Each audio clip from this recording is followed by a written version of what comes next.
Hello and welcome, Chooms. It has been a while. Now, I'm excited to bring you this episode because the two decks present here are the ones suggested by you guys. So we're playing blockers versus double green with Hananko. And I'm excited to bring this to you. Now, let's get right into it. Right, in this case, I'm playing the double green deck. Playing Hananko and Panam. The idea here being to use the Panam triggers to get multiple attacks, especially with Pepe, who was announced back when we recorded this. And the blocker deck has a really interesting feature, which is that when you attack in the attack sequence, the defending player has a number of actions they can do. One of them being to play a quick effect or play a quick card or activate a quick effect, and the other being to choose a blocker to redirect the attack. Now, both of those, there is also calling a legend, which is once per turn, but both of those previous actions are things you can do as often as you want, so you can play multiple quick effects, but you can also redirect that attack multiple times. So you activate the blocker keyword on one of your units and redirect the attack to that unit, but then you activate the blocker keyword on a different unit and redirect the attack from your first to that second unit, which is, it seems weird at first, but it's an interesting effect or interaction, because there is some blockers who have a on-block effect. So when this card blocks, do X. Here I'm going first, playing a Mantis Blades on my Panam that was just called. So she's already primed to use her effect as soon as I get something on the board that it is worth using for. I haven't looked at the hands now. There is a over the edge, not necessary right now, so he's gonna sell it. And we see a Lizzie, Llorona. There is a Meredith, a Dexter DeShawn, and was that a Mantis Blades? I don't remember. Now, while I'm playing dual color, double green with red, he is playing triple colors.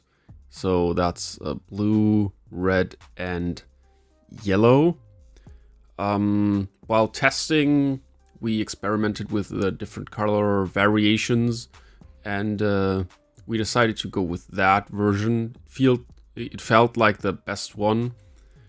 Red, having Meredith, is just super, super good. She's a very strong blocker that can also deal with a lot of the go solo legends and disrupt the opponent when they try to meddle with your gigs.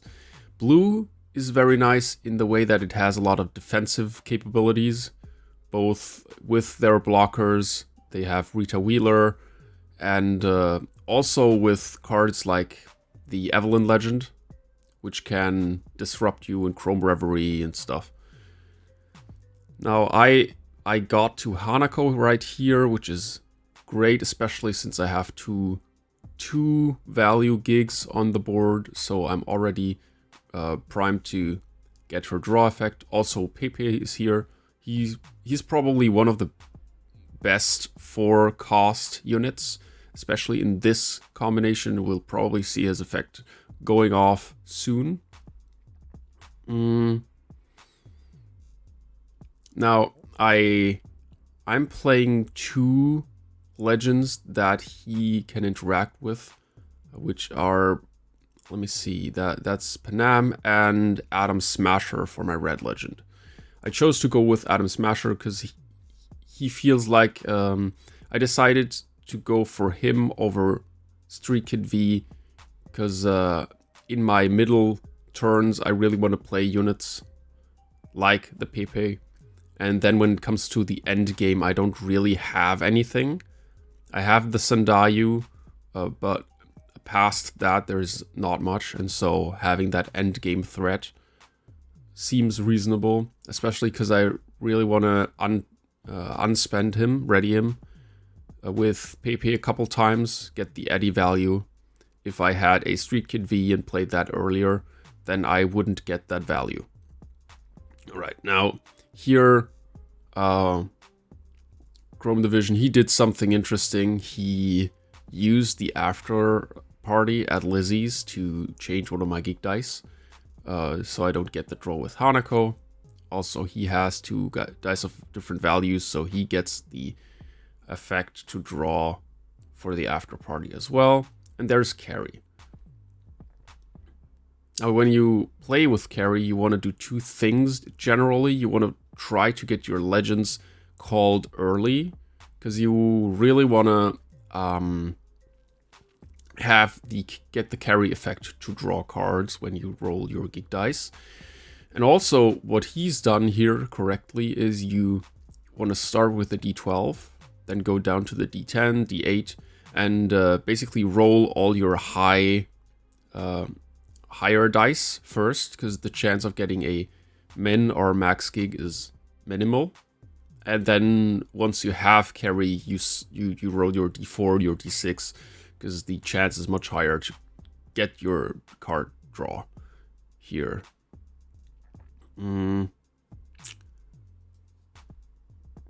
For the blocker deck, there's a lot of blockers you can play. Here, Dex is, I think, the only non-blocker unit that is played. There is a 3, so I have 2 3s here. Dex can be really annoying, because the blocker deck already is a very trading heavy deck, so you want to trade units to not lose geek dice, but sometimes you let specific attacks go through. And so having Dex here, even though when he attacks, he is open to attacks, and you often just let the attack against him through, it never really feels like you as the attacker against that deck have the initiative or have the option to decide, and it never feels good to get rid of Dex.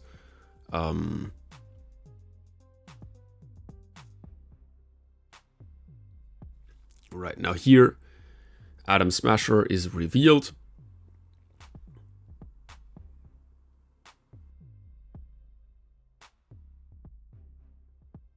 I'm paying 1 for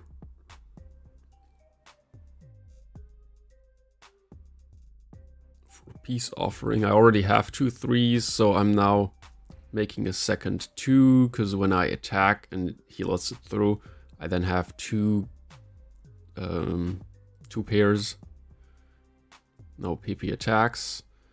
And this is where this deck really shines, because I just get the 2 Eddies back by readying my 2 legends.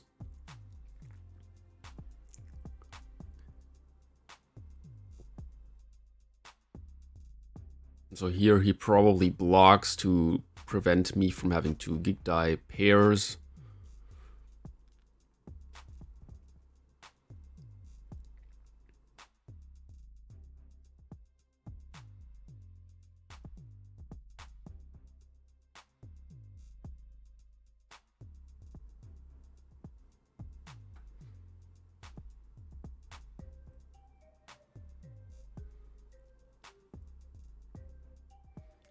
Right, no blocks, it seems. And now I have like fresh readied Eddies. I can go and play a couple units. There is a Swordwise in hand.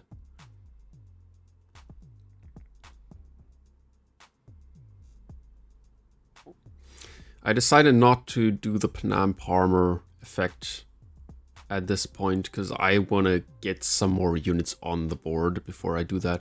Also, here he can then just swing with his units and it doesn't feel too great.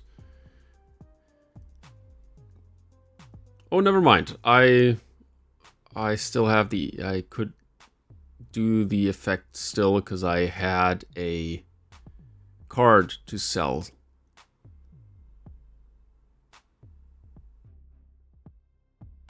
So I'm using Panam. I can attack again. I get 2 more eddies. Now he's blocking. The annoying thing is that here the blocker deck is really good at controlling geek die values on top of everything else it does. Because with La Llorona, with Dexter DeShawn, with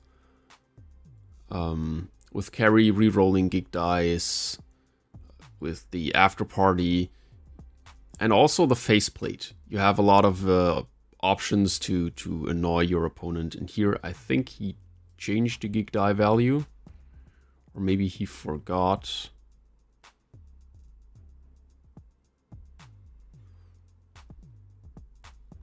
And I played another gear on Panam, so the Swordwise Hustle can attack twice.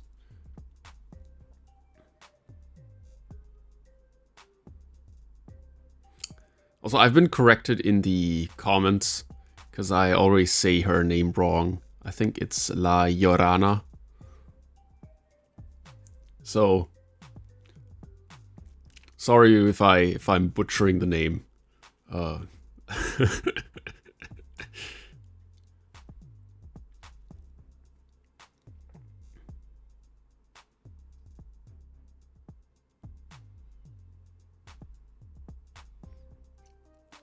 Alright, there is his 3rd legend, Streetkid V. You see a couple cards he's playing. And yeah, going back to earlier when I was talking about the color choices for the blocker deck, yellow is really nice because you have a lot of value cards that get you get to draw you cards between the faceplate, which is basically a draw 1 each turn, especially if you play well. And Dexter, which is a nice unit, which also helps you to fight back a little because you don't want to just block. Sometimes you need to attack as well to get some of those gigs back, especially if you fall behind, which can happen sometimes. And the negotiators are also a fun card, especially if you're doing the block train where you block with the negotiators, then the rival has to discard a card, and then you block with something else, and so you don't lose the negotiators, and you can do the effect again in a following turn.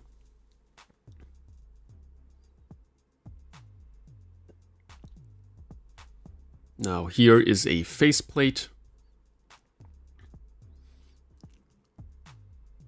And I'm seeing negotiators in hand as well.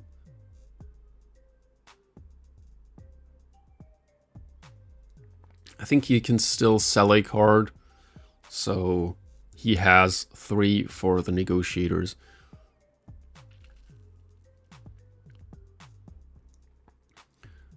And here he's attacking with Dex, changing one of the geek dice. This is really annoying for me because I'm always trying to get the dice pairs, and he can just change the values. Also, when he now steals a gig, he has 3, so the faceplate is live.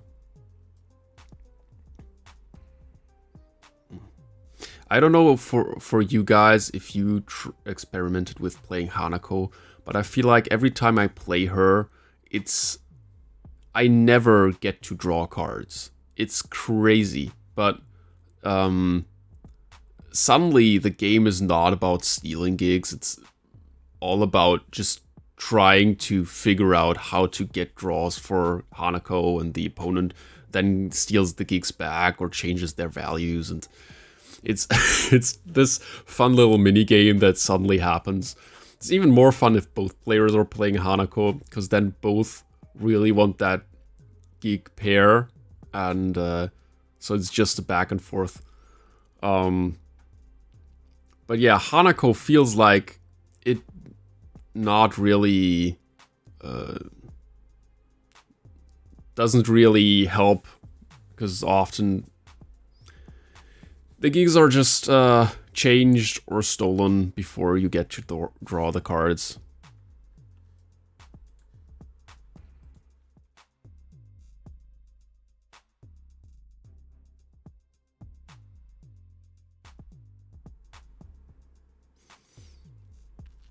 So now there is the Negotiators. One of the difficulties with the blocker deck to really get the value is that you want to have 2 or more blockers on the board. Because as soon as you have 2 or more blockers, you are the one who can decide when to block and what to block, and also when you want to do the blockchain and when not. Right, I'm rolling a 6 here.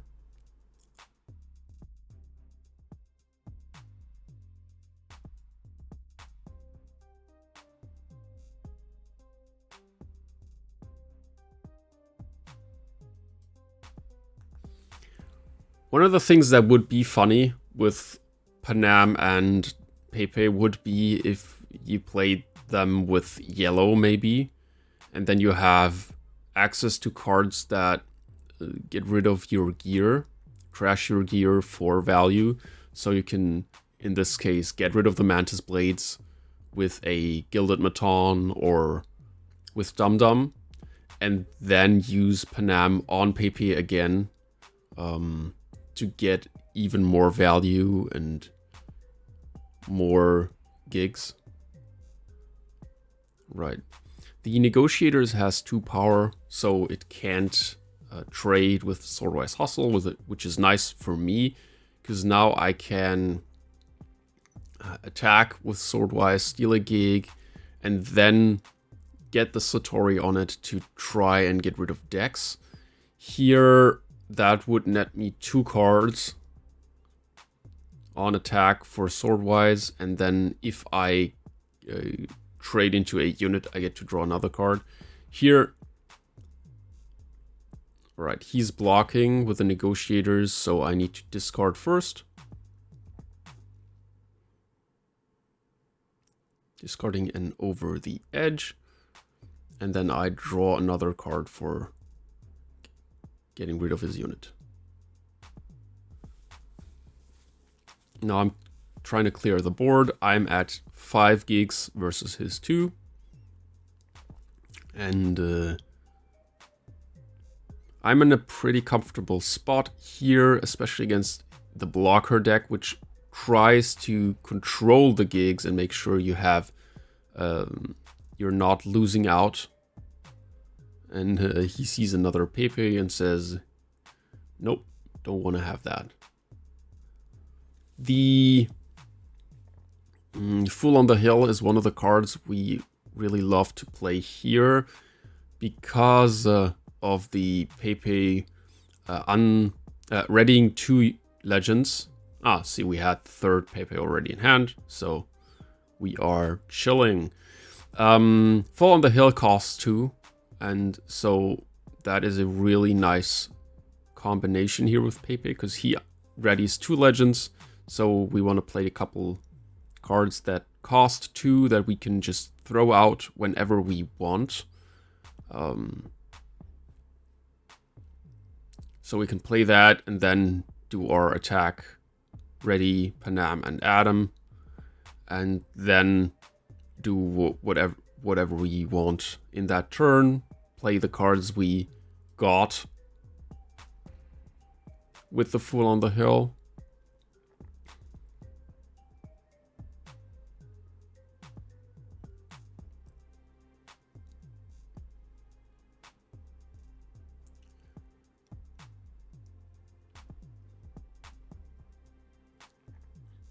Alright, he's selling Cyber Psychosis.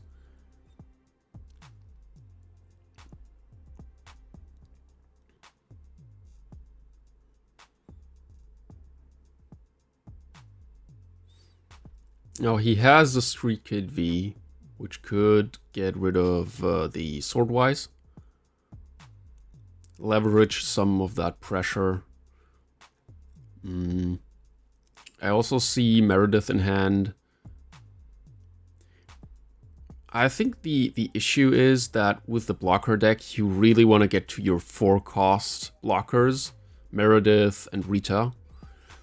And if you don't get there, you don't have the power to contest the rival units, because the blockers generally have lower power to make up for the blocker keyword. And so, right, he's doing it on the Pepe, who doesn't have gear yet to prevent him from getting the double attack trigger with Panam. But yeah, blockers generally have lower power, so oftentimes it's difficult to fight rival units with them because you just have lower power. And so that means that you really want to try and get out your more expensive blockers, because they can contest more units. And having a Meredith or a Rita can sometimes do more than having a Negotiators, which has 2 power and can't really do much in terms of fighting, and is more there for its effect and the ability to block something strong if needed.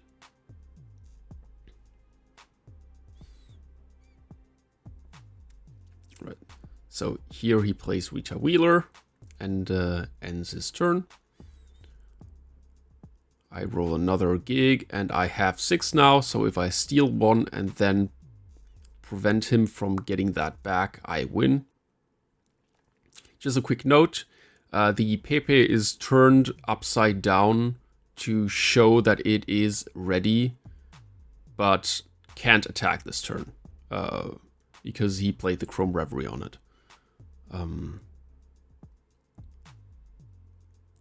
Right. There is a Sandayu.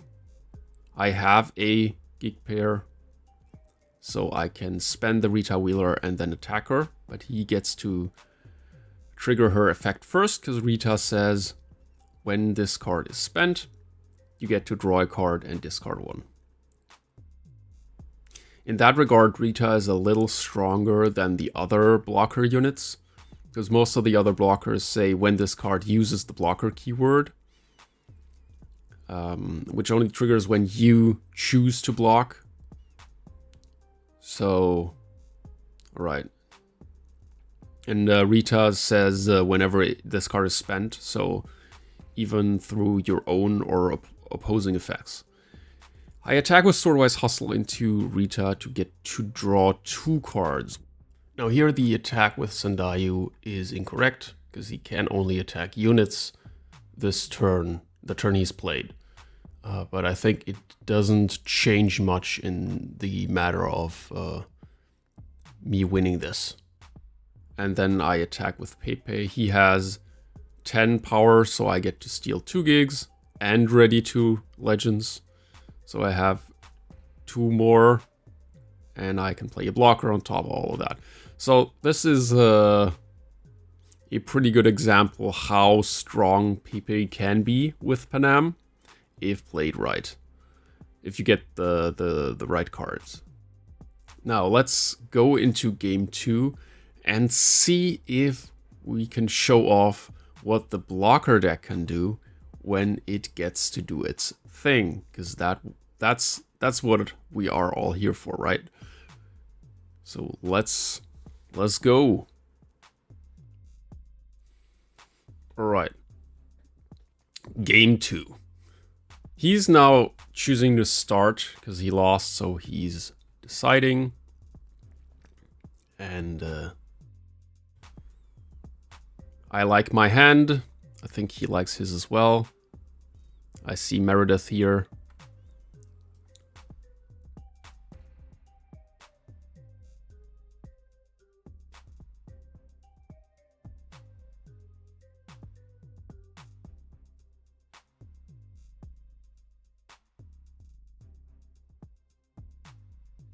rolling his d12 here. And double Meredith. Let's go.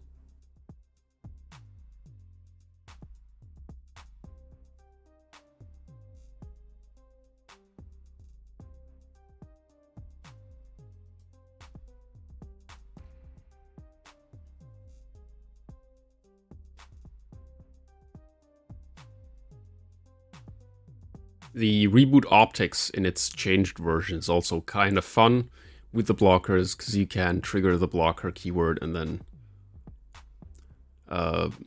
make your unit not destructible.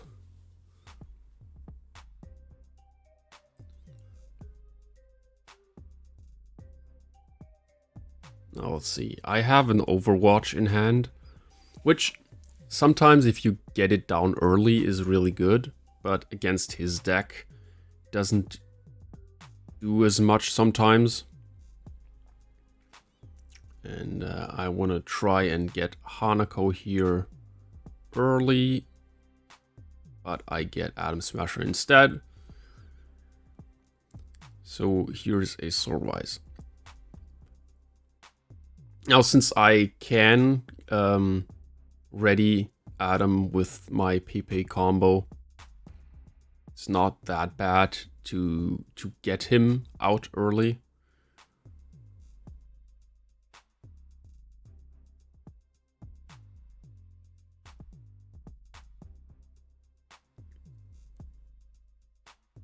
Now he already has a blocker, so he'll probably play a second one here. Maybe try to get Kerry, 4+1.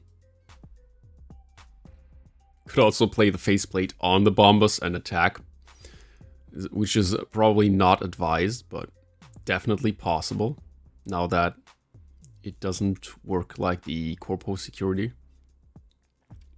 Right. No brain dance here.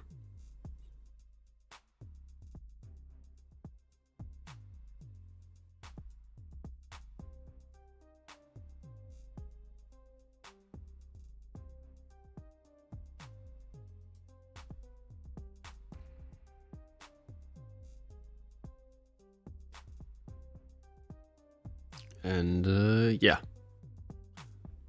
there is 4 eddies spent. Rita Wheeler, right.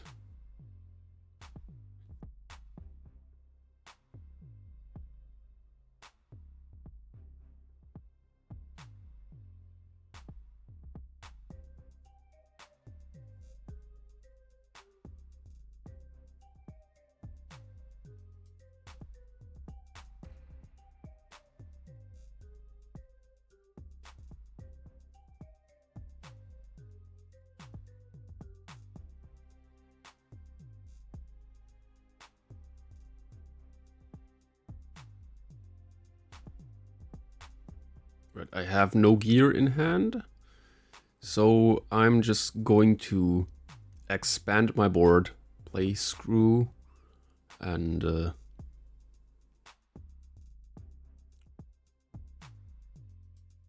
so if I lose the Swordwise, I can always get it back.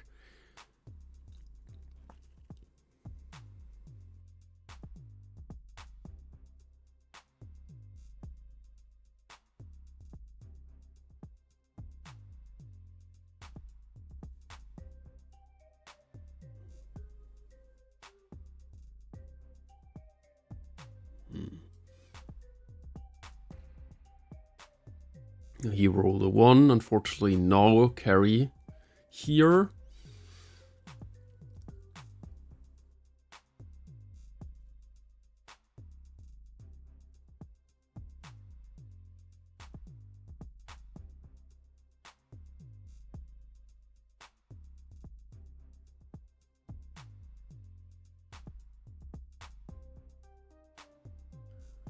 Right. Still no carry, so he missed both times. I'm just looking here at the cards that were revealed since we played that, and I'm noticing Johnny Silverhand would be a cool replacement for Smasher. giving me an option to attack spent rival units when the turn my unit is played. Because he's also a merc, so that would work with Pepe and would be a great alternative to Atom Smasher.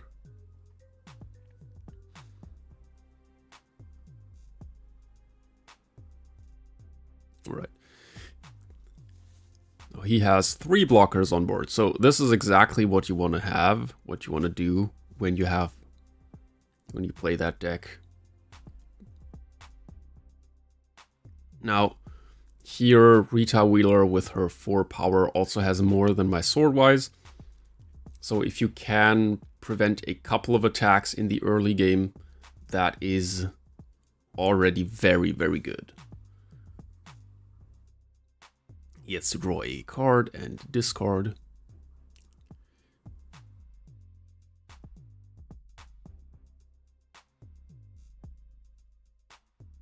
Discards Meredith. And here I'm like, why are you discarding Meredith? She's so good. But I don't know that he has a second one in hand.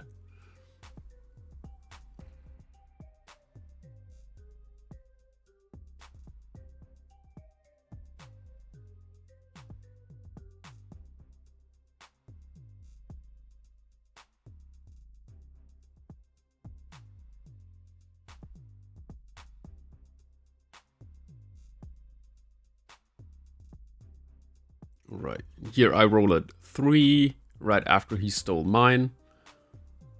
So still no value pair.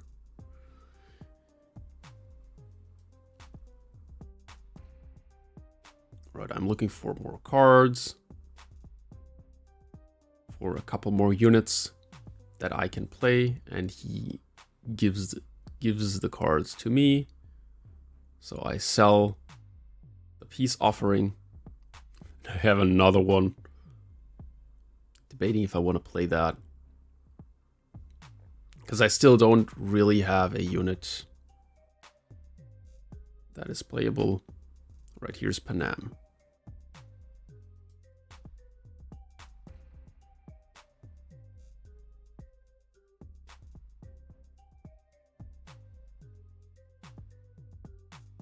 Second Fool on the Hill.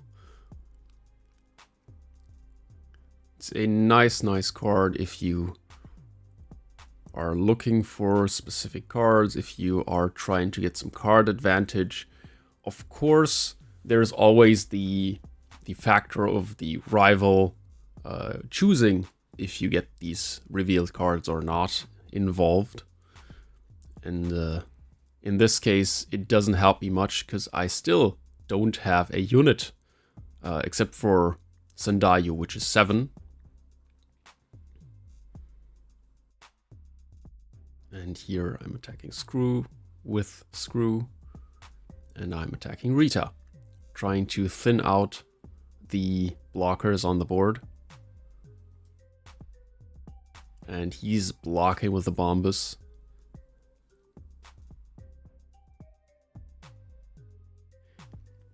With the blockers, you generally try to protect your higher value blockers with the lower value ones.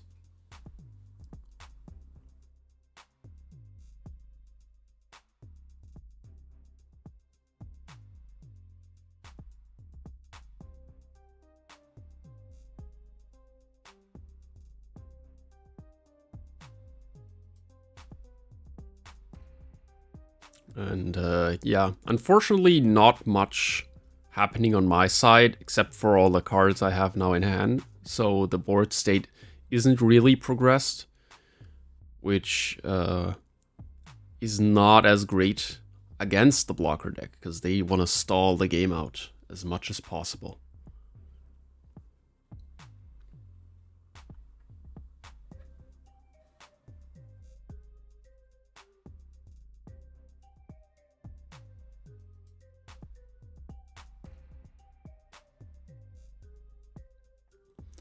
Now, with the blockers, there was some consideration playing green, there's some great green cards between the Goro Takamura legends. Both are good for your blockers, but you kind of need your eddies, so the go solo slot is not as important or not as valuable for you here. And we also have the Streetkid V already. And the other one gives a card blocker, which you don't really need. Because you already have basically just blockers in your deck. There is a couple cards that can be played here. We have the Corpo Security. We have the Corporate Surveillance to spend a rival unit. We now also have the Riot Shield, which gives your unit blocker. But the value just wasn't as great. Of course, there is a lot of variations. This one really leans into the defensive mechanism of playing all the blockers.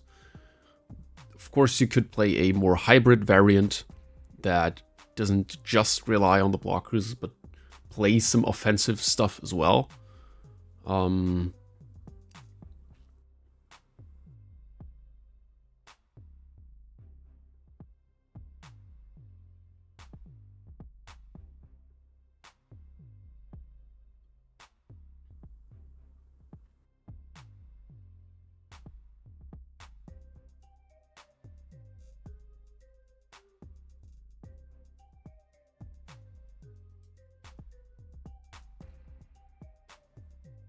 Right, there's 2 faceplates now on the board.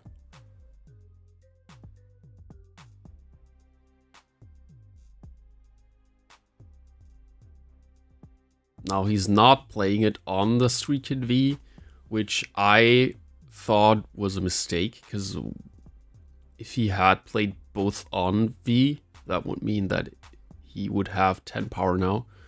And also when you go solo, you trigger them twice. But he rather wants the card draw in the back. So if he has to play the Streetkid V, then the faceplates are still protected, which is an argument to be made. I probably would still play them on V, simply because I'm greedy and I want all the card draw I can get.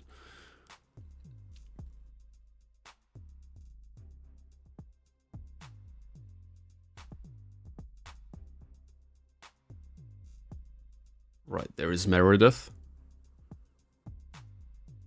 He gets to draw 2 cards with the faceplates.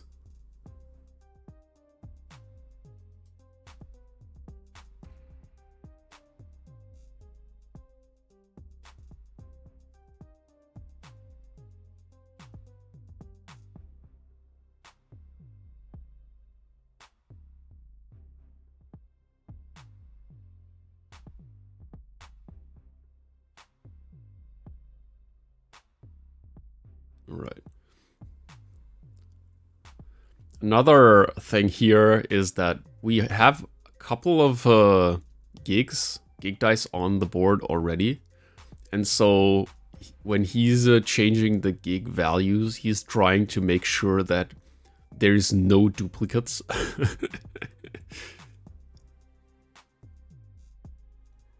Right. Now, we had to restart the recording here because our setup crashed. The tripod broke down, and so my phone crashed onto the table, almost smashing everything. Which, yeah. I think we could recover all the gig dice, put them back to their correct values.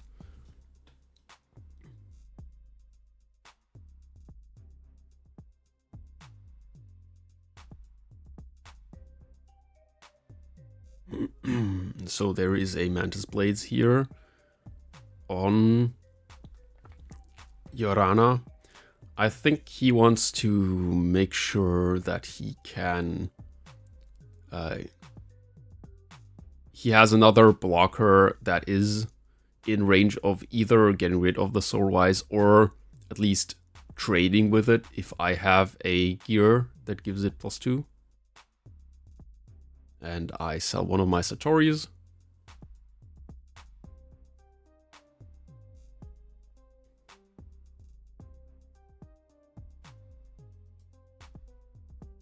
Now I still attack with Screw here, because with this 7 power, he's stronger than all of his units.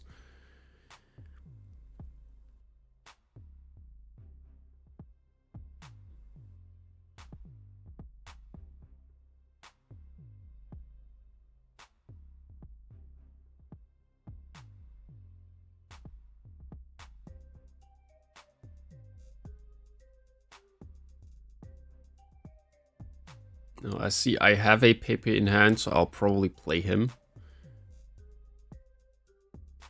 2, 4, 6, 7.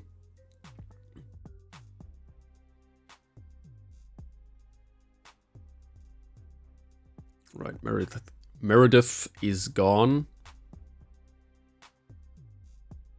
And with the 7, I could probably play Pepe plus Satori on Panam and reveal my Hanako. Not that it matters right now, because I don't have the value pairs. So she's not a priority.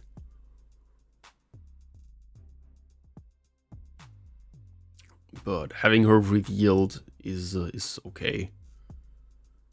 Especially if you have the eddies for it.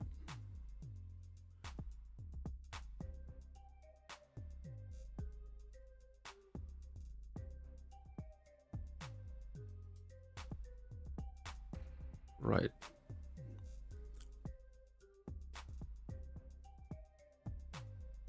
Okay, I decide to not play Pepe and instead try to force out getting rid of Rita Wheeler. He's blocking with Llorona here. Because he has 6 gig dice already. So one more and he wins. And so I think I want to prevent him from getting to a point where I can't get through these blockers. Now he's trying to figure out a way to change a gig die to a value that doesn't exist. And I get to draw for a Satori.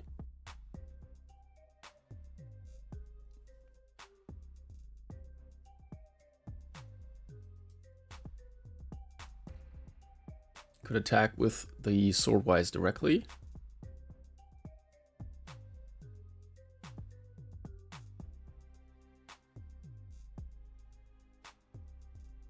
Right, no attack with the Swordwise. Maybe I'm waiting for next turn. Because I don't want to lose it now and he just plays a blocker and I can't get through. Here I also exchanged 2 gig dice. I think I gave him a 2 and took an 8. The reasoning here being a possible Dexter DeShawn. So if the difference in my and his street cred is 10 or more, then he gets to draw 2 cards. So I tried to make the difference smaller.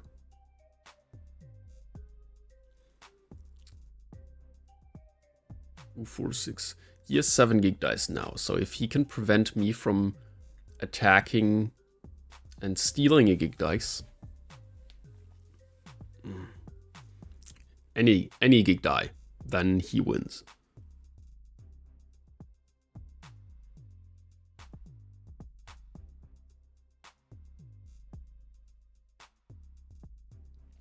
Now I see 2 blockers, 3 blockers in hand. He has 1, 2, 3, 4, 5, 6, 7.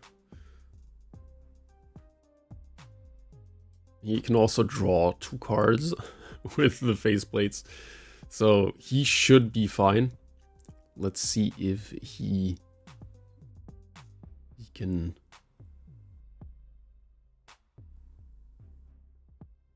win it this turn, or if I have a way to get it back. Now he changes one of the gig dice.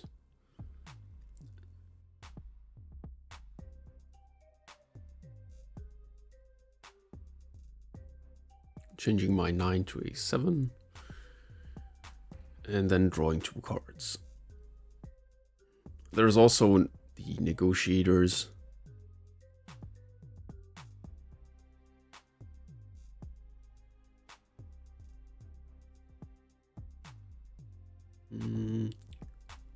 I think he hasn't sold a card yet, so he has the option to pay 5 for Lizzie. Right, he's playing the Afterparty. Changing another geek die.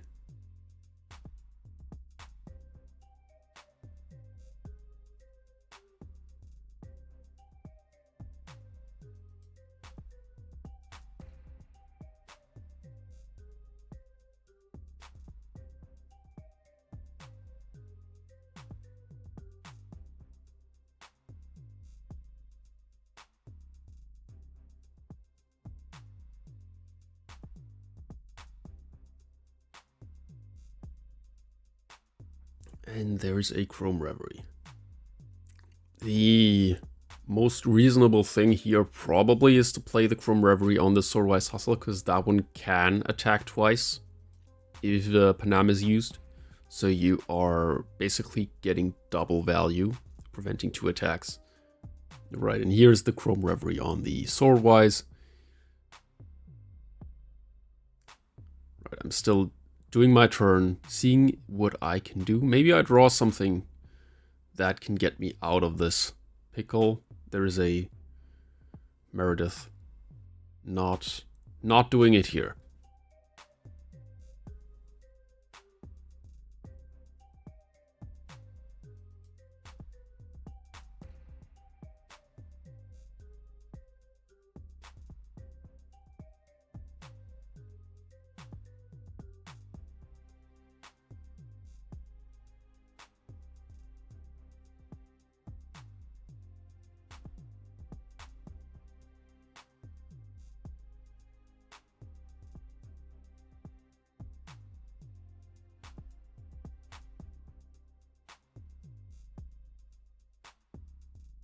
Right, selling a card first. So I'm exchanging 2 gigs, so I have a value pair. And here is the Sandayu. Now I'm spending Rita. He gets her effect. There is another Chrome Reverie.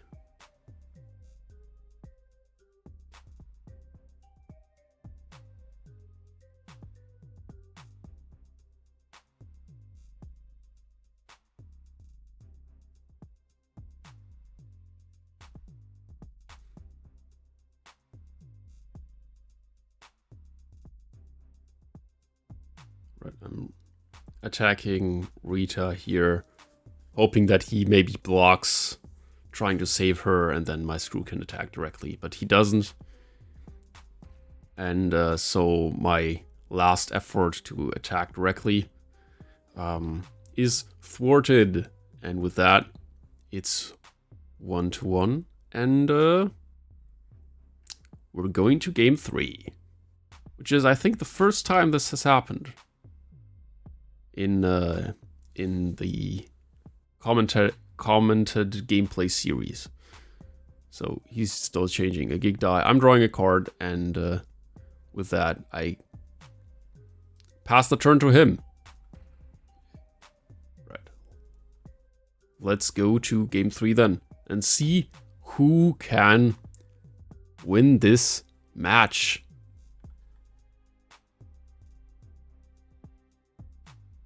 Right, game 3. And I'm deciding to go first here.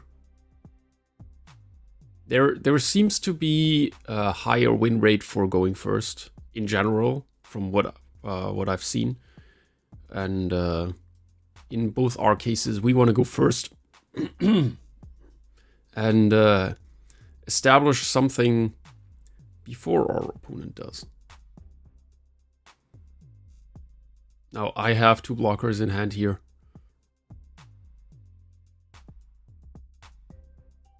And we both like our hand.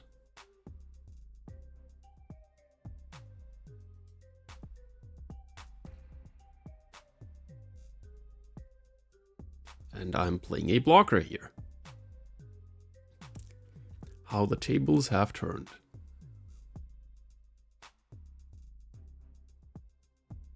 Right, rolling at 10.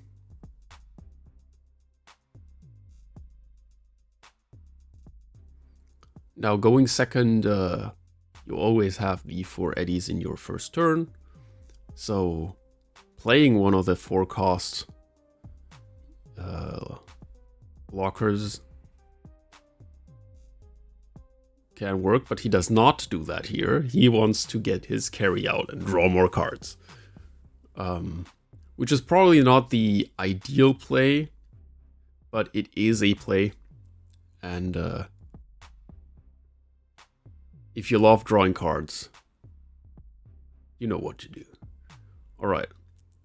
I'm rolling another 6 here, so I already have my value pair. And unfortunately, I don't get Hanako here, which would have been kind of fun.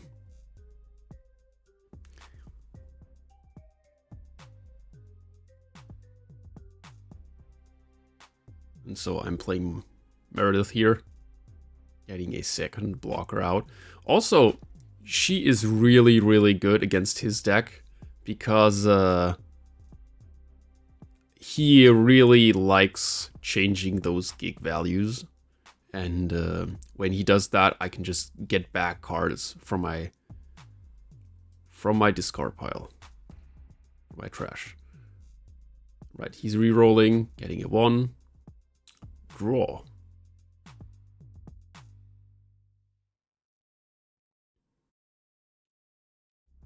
Right now he's still open to changing gig values as much as he wants, because I don't have anything in my trash.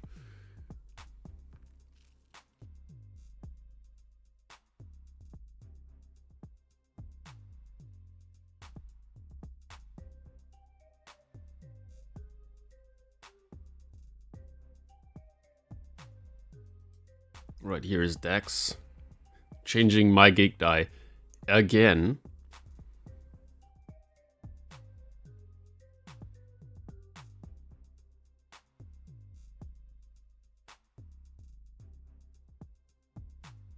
And another blocker.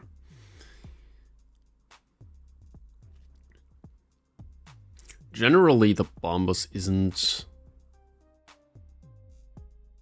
as crazy, but here making sure that one of your higher costed stronger blockers doesn't get removed is really, really nice.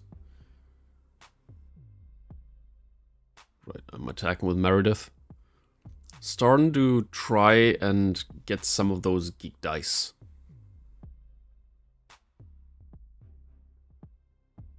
Trying to outrace him, because the blocker decks always tries to outrace or play more blockers than get removed to make sure that you always have blockers on the board to stop the rival units from stealing your gigs. So attacking is always something you want to do against the blocker deck if your unit has the potential to get rid of something. Right, in here he's doing the blockchain, blocking with Llorona, then blocking with the Bombus to protect her, but still get her effect. I'm looking for Hanako and I find her.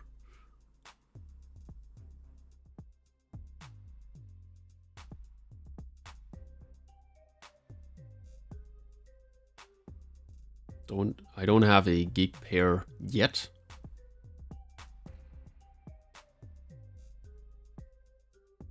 And here I'm selling the Mantis Blades. Could have played it on Panam and attacked again with Meredith.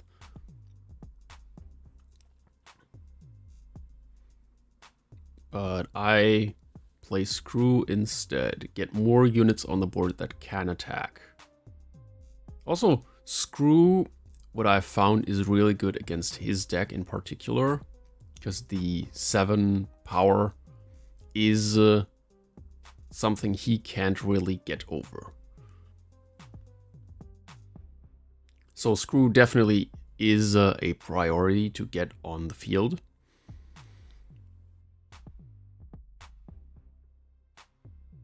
Because he's really struggling to fight him. Because all the blockers, again, have lower power. So I can abuse that with him. And only costing 5, he's relatively well statted here as well. Right, he's selling a Chrome Reverie.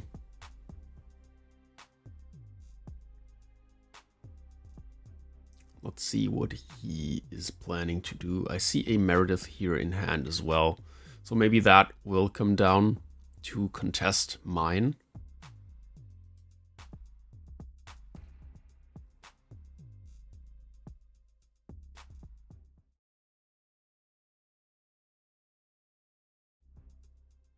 Now, we haven't seen Evelyn do much yet. In some of the other test games we played, she was much more prevalent. Especially her effect to ready some of your eddies comes up, because a lot of the units you have are gangers or corpos. We have Meredith being a corpo, Llorona being a ganger, and there's some of the others as well. I think the negotiators, don't want to say anything incorrect here.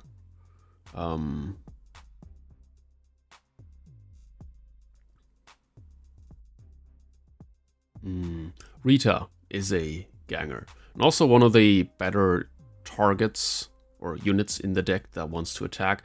Unfortunately, Dex isn't. But yeah, so there is definitely some synergy there when it comes up. Of course, now we have a bunch more of the Blue Legends with Judy and Sasha. So there is an argument to be made to play something else.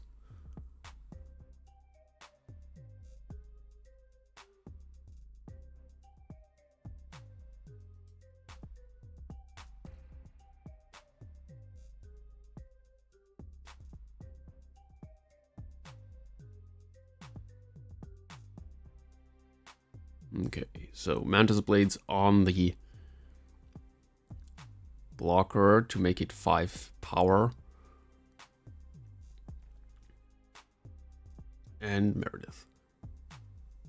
Playing the gear on your blockers is something that you want to do, generally, because that helps you with getting to those higher power thresholds. 5 is 1. That is relatively important because a lot of units have 4 or 5. And so I'm showing him Pepe and Industrial Assembly, and I think he does not want to have me get that. After seeing what Pepe does, or can do, in game 1, he's trying to make me not have it under any circumstance. I'm not sure what I drew instead. So now I attack first. Want to get rid of Dex. I think I'm... he's one short of having 10 more than me.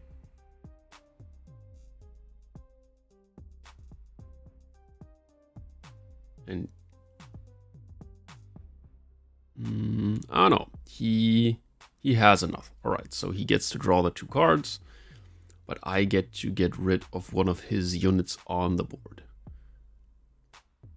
Now I attack with Meredith. I could have also just waited and prevented him from attacking, from being able to attack, but I kind of want to get rid of his blockers to create a path to be able to attack in those later turns when it gets to when we both have 5, 6 geek dice.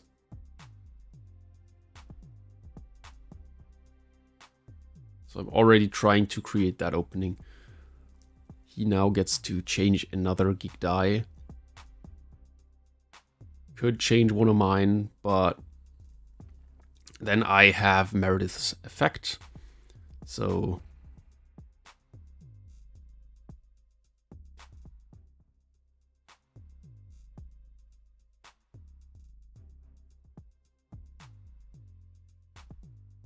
it might be that I forgot Meredith's effect here. But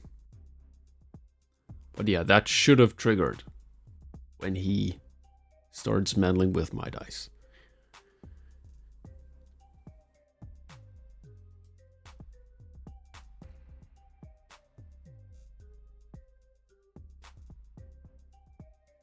Okay. Right, let's get Atom Smasher out there.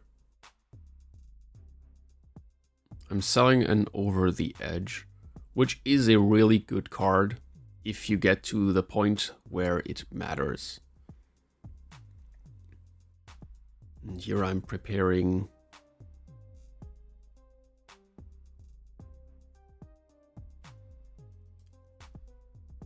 my dice to make sure that I finally get to draw a card with Hanako, which hasn't happened this match yet. He's always changing the geek dice values. But now I feel confident that I get to draw at least one card here. I've also prevented him from getting too many blockers. So that seems to work out for me as well.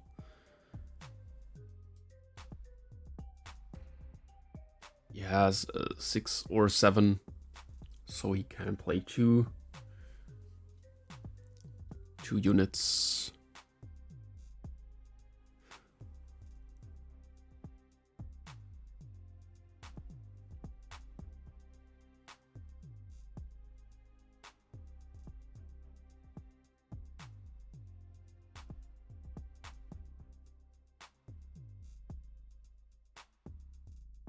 I'm seeing 2 of the Augmented Negotiators in his hand.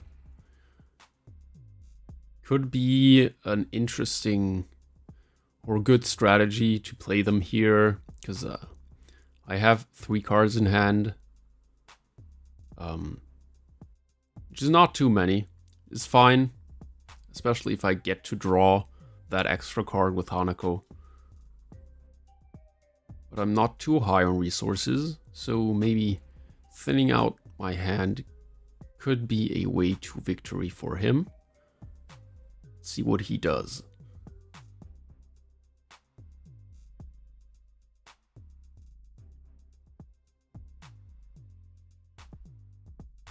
Right, there's at least one. I'm seeing another Meredith in hand as well, so maybe that is the way to go.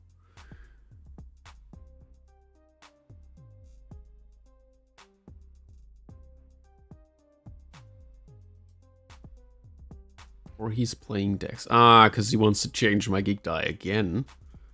So...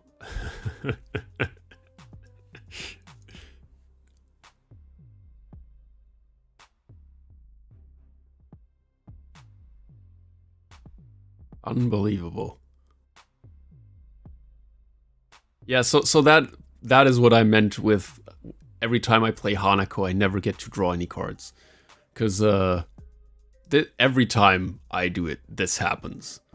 Either all the dice values get changed back to something else, or the rival just attacks me and steals the correct geek dice.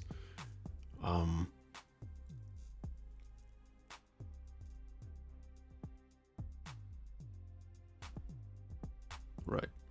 Here is Streetkid V. Maybe some card that can change geek values in the opposing turn would be nice. Maybe a blue program that has the quick ability.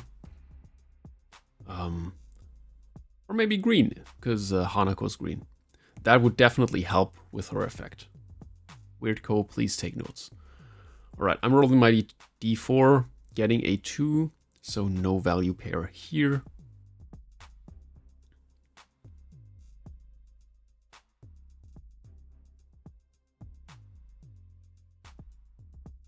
And yeah, attacking with screw first before doing anything, just to see what he's doing. He's probably trying to block with the negotiators this turn to trigger the effect. But yeah. Right, discarding another corpus security.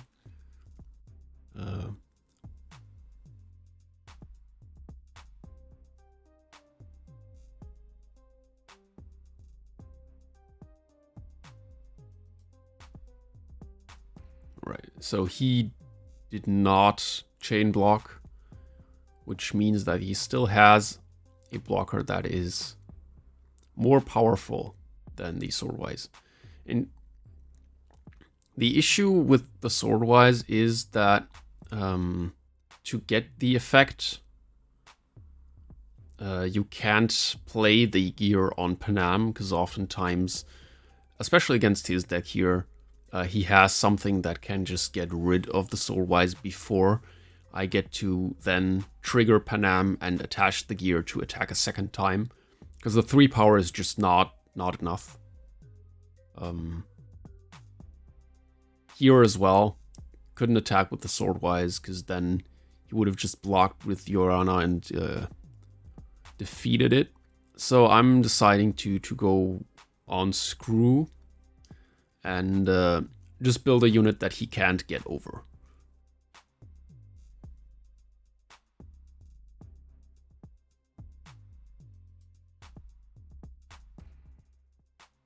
Right, I have 2 eddies left. 2 cards in hand. Now I don't remember what those are. I think there is another peace offering in there. Oh yeah. Right, we're trying again. Maybe this time we finally get to to trigger Hanako. I don't think that will happen, because he can just attack with Dex and change it again.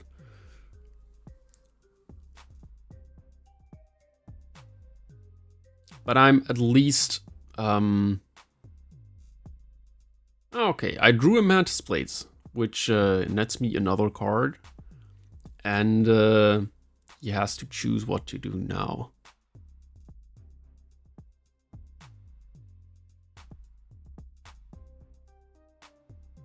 But he gets her effect as well, so he can change another geek die.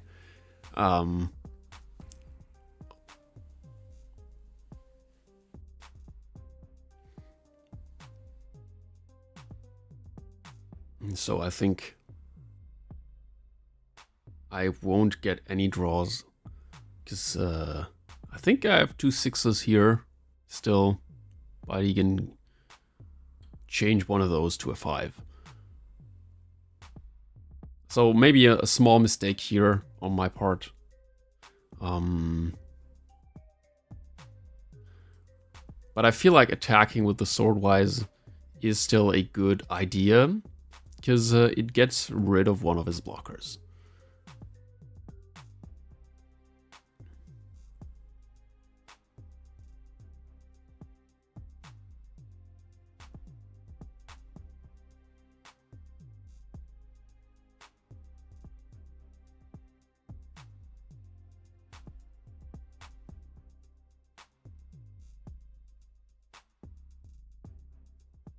Right, there's an over the edge.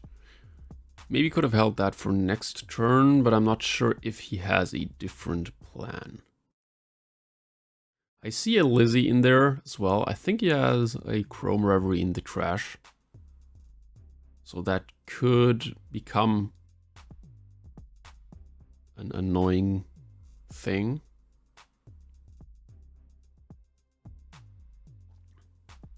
Another Negotiators and Meredith. So his hand is pretty good right now.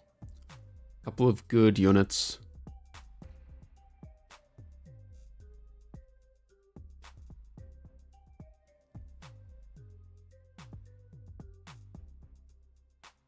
Right, Dex attack. And that's one of the strengths of Dexter, because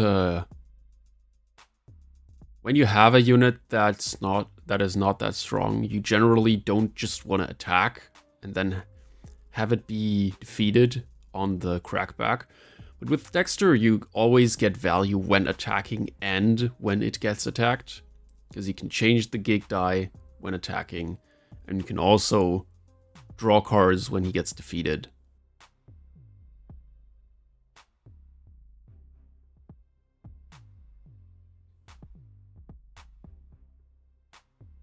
I'm debating if I want to block here or hold for another turn, but I'm blocking now because I'm not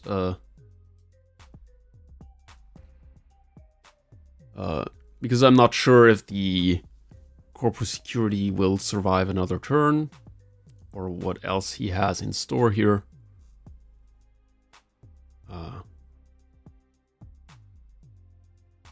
And he grabbed the wrong die, so I changed it for him.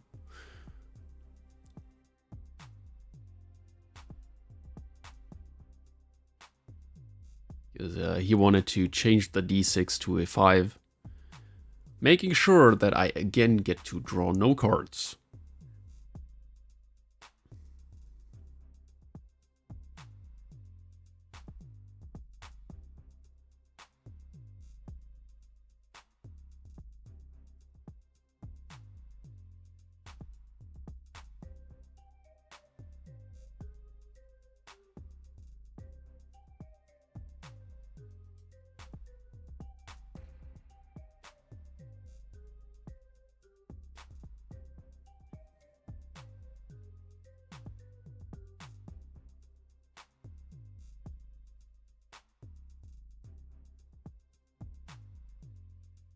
Right, here is Streetkid V,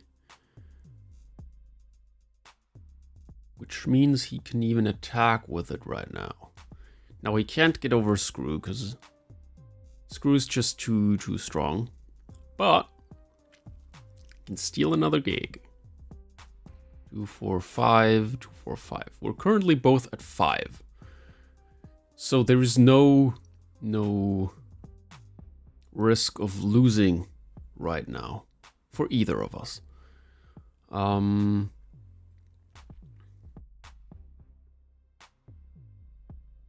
Let's see. Right, there is my d20, and there is a 4.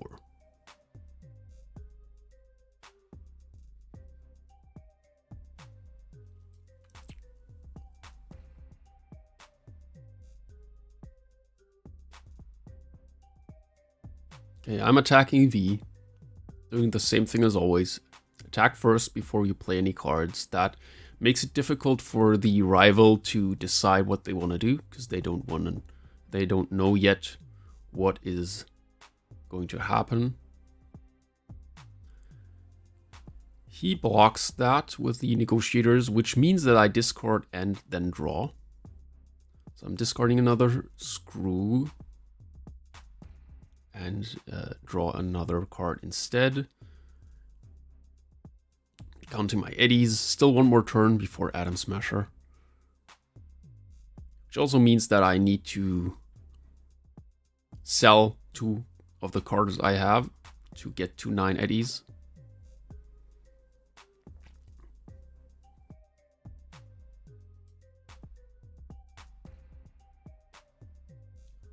Selling the Mantis Blades.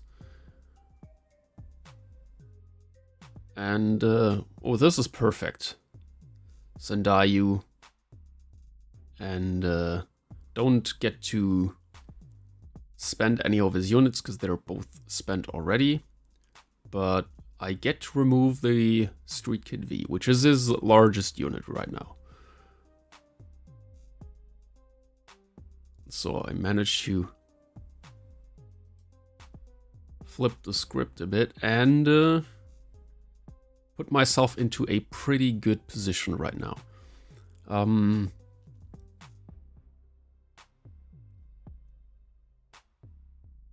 still only at 5 geek dice, but if he's not...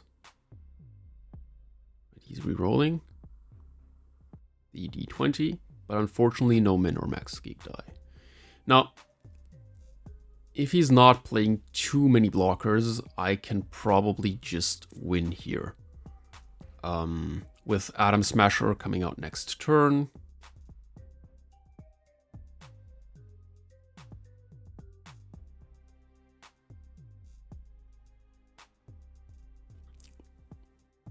But I think I don't have a sellable card right now, because I only have 1 card in hand.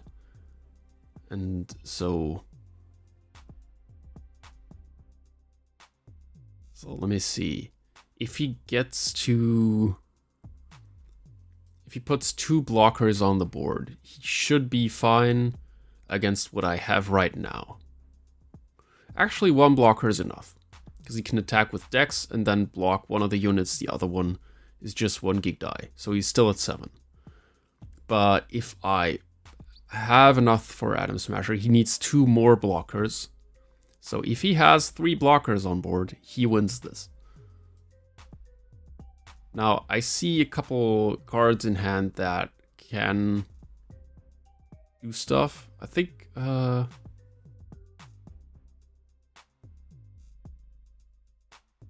Right, there's Chrome Reverie and Sendayu, so he's not able to attack.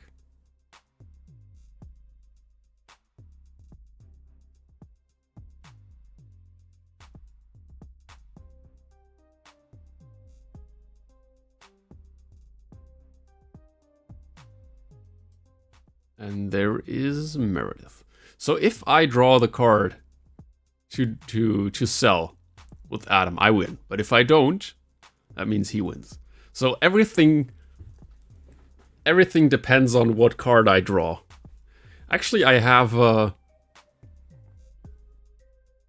one more draw potentially with Screw. But if he just doesn't block Screw and instead blocks the Sendayu, that means that I don't get that effect. Right, he's changing. The D12 was at max value already, so he chooses a different one.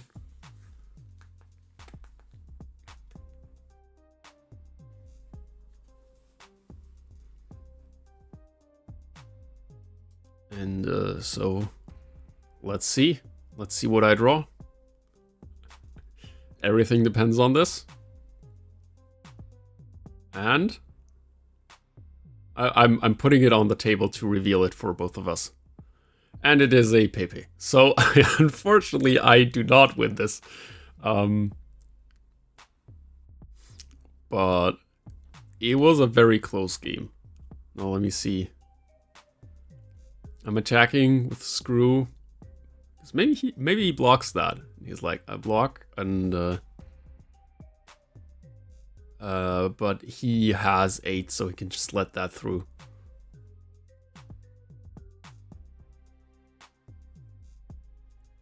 And so here's Pepe, here's Corporate Security, and then I end my turn and he wins this with 7 to 5 gigs. Whew, alright, that was a fun game. I gotta say, the blocker strategy with the blockchain is kind of fun. With that, I hope you guys have a great week, and I'll see you around, Chooms.